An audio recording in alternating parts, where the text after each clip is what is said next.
dos lugares mais procurados pelos turistas durante o verão na Bahia é Morro de São Paulo. Fica na ilha de Tinharé. Ao contrário do que muita gente pensa, o povoado pertence ao município de Cairu e não ao de Valença, de onde saem os barcos para o morro. Durante 4 séculos, Valença e Cairu foram grandes fornecedores de frutos do mar, verduras, frutas e legumes para Salvador. Os 2 municípios também tiveram um papel importante na defesa militar da costa baiana, na região do estuário do Rio Uno. Piratas, invasores holandeses e, mais tarde, submarinos nazistas transformaram o litoral do Baixo Sul baiano numa zona de batalhas. Um forte construído em Morro de São Paulo resistiu a tudo. Em Valença, o prédio de um sindicato foi transformado no primeiro banco de sangue improvisado do Brasil durante a Segunda Guerra Mundial. Hoje, Valença vive em paz e atende com carinho os visitantes que frequentam suas praias. E o arquipélago de Tinharé se tornou um paraíso para os turistas. Praias desertas, peixes no mar de água cristalina. A história do forte que defendeu a costa baiana durante 4 séculos. Em Cairu, as peças raras de um museu praticamente esquecido. Em Valença, as ruínas da primeira fábrica de tecidos finos do Brasil. O médico que ajudou as vítimas de um navio afundado pelos nazistas. A produção de crustáceos que transformou Valença na capital brasileira do camarão. A praia preferida dos turistas brasilienses. E os mestres que construíram uma embarcação para um filme de Hollywood. As técnicas de construção naval dos estaleiros de Valença, até hoje em partes semelhantes às usadas por Portugal nos séculos XV e XVI, chamaram a atenção de uma fundação americana que queria uma réplica da caravela Nina, uma das 3 da esquadra de Cristóvão Colombo, quando ele descobriu a América. Os americanos encomendaram a embarcação e a réplica da Nina, toda construída em Valença, saiu daqui direto para o cinema. Mas tem muita história, praias e uma atividade econômica de dar água na boca. Um banquete para os olhos, um prazer para o paladar. A culinária de Valença tem os principais ingredientes da comida típica da Bahia. O município é um dos maiores produtores de azeite de dendê e é farto em frutos do mar, principalmente camarão. A produção da cooperativa de pescadores é de 6 toneladas por mês. Valença parece ter sido construída para viver da pesca. Cortada ao meio pelo Rio Una, de frente para um imenso manguezal e com mais de 30 quilômetros voltados para o Atlântico. A ironia é que o crustáceo que tornou Valença de fato conhecida como a capital brasileira do camarão veio do outro lado da América. O camarão cinza é originário do Oceano Pacífico. Foi o único que se adaptou bem à vida em cativeiro, essencial para a alta produtividade. Nós produzimos aproximadamente 400 toneladas mês. Certo? Todo esse camarão vai para o mercado europeu, os Estados Unidos e o Japão, onde nós mandamos o chamado PPV, que é um camarão valor agregado.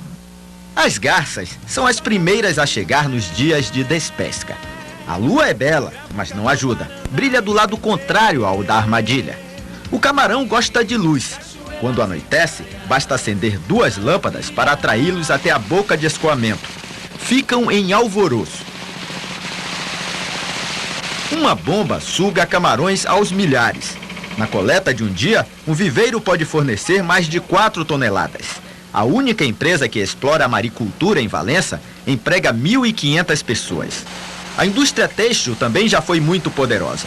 A fábrica Todos os Santos, primeira de tecidos finos do Brasil e primeiro projeto industrial de grande porte da Bahia, empregava 100 operários quando foi inaugurada em 1844. O lugar, frequentado hoje por lavadeiras e garotos em busca de aventura, foi marco de uma experiência social revolucionária na época.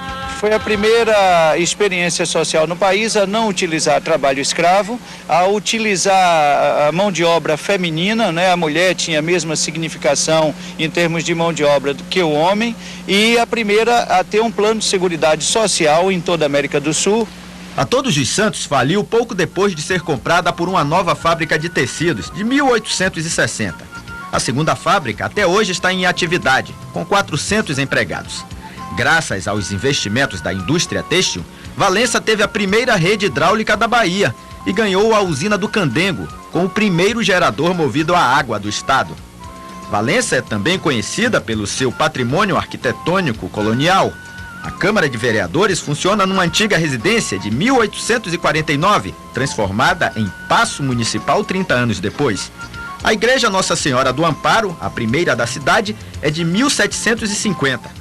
O que mais impressiona o professor Edgar Oliveira na história de Valença e da região foi a capacidade de resistência aos mais diversos tipos de ataques. A terra aqui já foi testemunha de muitas guerras, principalmente durante a época do povoamento, entre 1573 e 1750, 3 civilizações indígenas invadiram e destruíram todo o povoado. Os aimorés, os tapuias e os guerentes. E, em seguida, a invasão dos holandeses e o canal aí de Tinharé, o grande arquipélago, foi palco assim para corsários, piratas, né? Estrategicamente eles aí se escondiam. E mais recentemente, Segunda Guerra Mundial, 6 navios foram afundados aí na entrada do canal, 2 barcaças por submarinos alemães. O ataque a navios mercantes brasileiros em agosto de 42, durante a Segunda Guerra Mundial, transformou a sede do Sindicato dos Operários da Fiação e Tecelagem de Valença no primeiro banco de sangue improvisado do Brasil. O prédio abriu suas portas para feridos pouco antes de Getúlio Vargas romper com os países do eixo e declarar apoio aos aliados. Para cá foram trazidas as vítimas de um navio bombardeado na costa baiana. O cirurgião Mustafa Rosenberg de Souza tinha 16 anos na época e decidiu seguir a carreira de médico depois de trabalhar como voluntário no atendimento aos feridos. Talvez aquelas atitudes que o doutor Heitor de Médio fazia, de chamar a gente assim na rua, vem cá, vem cá, vem cá, ajude, pegue aqui. E a gente vê o devotamento daquele homem, prestando aquele serviço todo ao hospital naquele momento, aquele pessoal ferido, muitos mutilados. Tivesse eu dizer para mim, talvez assim, essa vida é a vida que eu quero. Hoje, 48 anos depois de formado, saí da escola de medicina, eu ainda vivo esse tempo, não sabia que isso ia acontecer na minha vida. Sabia que eu queria viver muito tempo, mas não sabia que tanto tempo depois eu ia estar envolvido para contar essa história. Foi uma coisa tétrica. A rica história de Valença não é capaz de segurar os turistas que chegam à cidade quase sempre só de passagem para Morro de São Paulo, no município de Cairu. O turismo de lazer tenta pegar carona no rastro do vizinho famoso. A praia de Guaibim é uma das mais bonitas da região. Segundo a Secretaria de Turismo do município, 90% dos turistas que a frequentam são de Goiânia ou de Brasília. É bem tranquilo, é boa para trazer criança. É muito bom. A praia para tomar um banho é bem melhor, né? Mais limpo, mais tranquilo, sossegado. Em 98 eu tive aqui, agora depois de 5 anos eu retornei porque eu gostei muito daqui, a tranquilidade. Valença também já foi muito conhecida como polo de indústria naval artesanal. Por causa da exploração indiscriminada da madeira nos últimos 10 anos, a matéria-prima para a construção já não é tão abundante. Mas sem contar os mercados tradicionais de barcos de pesca e de turismo, sempre que alguém procura construir uma embarcação antiga, ouve falar de Valença. As técnicas de construção naval dos estaleiros de Valença, até hoje em partes semelhantes às usadas por Portugal nos séculos XV e XVI, chamaram a atenção de uma fundação americana que queria uma réplica da caravela Nina, uma das 3 da esquadra de Cristóvão Colombo, quando ele descobriu a América. Os americanos encomendaram a embarcação e a réplica da Nina, toda construída em Valença, saiu daqui direto para o cinema. A Nina de Valença foi usada no filme 1492, A Conquista do Paraíso, com Gerard Depardieu no papel de Colombo. Mestre Tenório foi um dos 3 carpinteiros que construíram a réplica. É uma coisa simples, que nem um outro barco qualquer. Porém, por cima, depois do sentado para cima, que ela muda, totalmente diferente. Mas a construção é a mesma de qualquer barco. E foi muito legal. Qual foi a parte mais difícil? A parte mais difícil foi aquela galhola cá atrás, né? Aquela parte mais alta ali. Mas o resto tudo faz que nem outro barco qualquer. Mestre Betinho nem precisou usar tinta para pintar a caravela. Naquela época não tinha tinta, a gente usou óleo queimado, só demos tinta na parte do fundo. E como é que ela ficou? Ficou linda, original mesmo. Até hoje, mais de 10 anos depois de A Conquista do Paraíso ter sido lançado, nenhum dos 2 mestres assistiu ao filme de Hollywood com a caravela que eles ajudaram a construir. Eu mesmo não sabia nem que tinha a fita dela, né? Não sabia. Sabia que tinha filme vendendo dela. Eu não sabia que ia passar, não vi.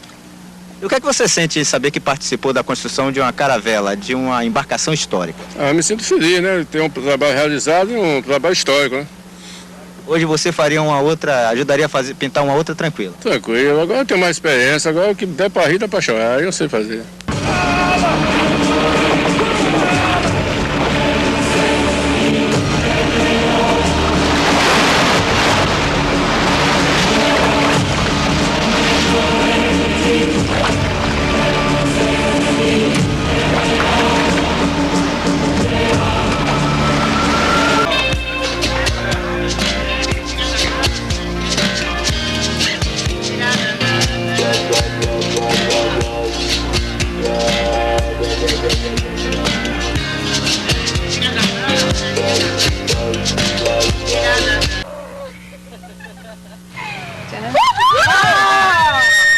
Bom para se divertir ou para descansar. Às vezes, um mar de tranquilidade.